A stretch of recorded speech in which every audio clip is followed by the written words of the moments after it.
پتے جھاڑی وغیرہ سے بھی نجاست دور کرنے کی اجازت نہیں، ان سے استنجا نہیں کیا جا سکتا، کیونکہ وہ جانوروں کے کھانے کی چیز ہے ایک بات، اور دوسری بات یہ ہے کہ وہ غذا کے طور پہ استعمال کیے جاتے ہیں، چاہے دنیا میں کسی بھی مخلوق کے ہوں، تو غذا کی توہین ہو جائے گی، اس وجہ سے منع فرمایا گیا۔ تو اب تو یہ ناپاکی کی شکل اختیار کر لی گئی، پھر کیوں منع کیا گیا؟ ہڈی تو اب ہڈی بن چکی ہے، پھر کیوں منع کیا گیا؟ تو اس کے بارے میں ایک قول یہ بیان کیا جاتا ہے کہ یہ ناپاکی اور ہڈی یہ دونوں چیزیں جنات کی غذا ہیں۔ چنانچہ حدیث پاک میں آتا ہے،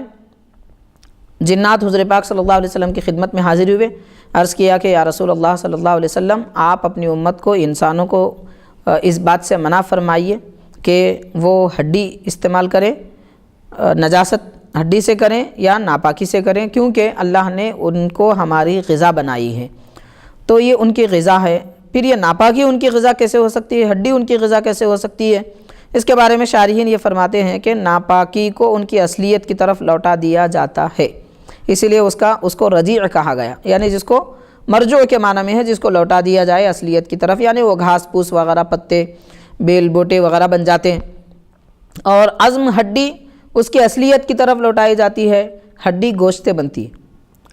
دراصل جو چیزیں غذا کھائی جاتی ہیں ان سے خون بنتا ہے، خون سے گوشت بنتا ہے، اور گوشت سے ہڈی بنتی ہے،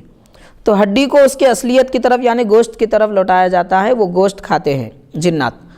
تو جو ہڈیاں ہمیں ہڈی نظر آتی ہے، جب جنات کھانے کے لیے لیتے ہیں تو اللہ تعالیٰ ان کی شکل و صورت گوشت نما کر دیتا ہے، اور جو ناپاکی ہم کو ناپاکی نجاست نظر آتی ہے، جنات جب لے لیتے ہیں تو وہ ان کو اصلی شکل میں لوٹا دیا جاتا ہے، اس وجہ سے حضور پاک صلی اللہ علیہ وسلم نے منع فرمایا۔ یہ دو وجوہات ہیں۔ چنانچہ